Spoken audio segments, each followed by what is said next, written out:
بسم اللہ الرحمن الرحیم۔ سوال یہ ہوا کہ فوم والی جائے نماز یا قلین پر نماز پڑھنے سے نماز ہو جائے گی؟ سب سے پہلے تو یہ سمجھیں، فوم والی قلین ہو یا جائے نماز،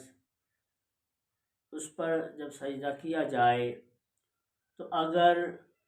سجدے کے دوران سر دبانے سے دبتا جائے اور کسی جگہ ٹھہرے نہیں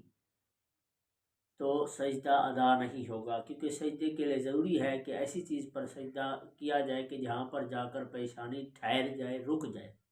تو اگر ایسی فوم والی ہے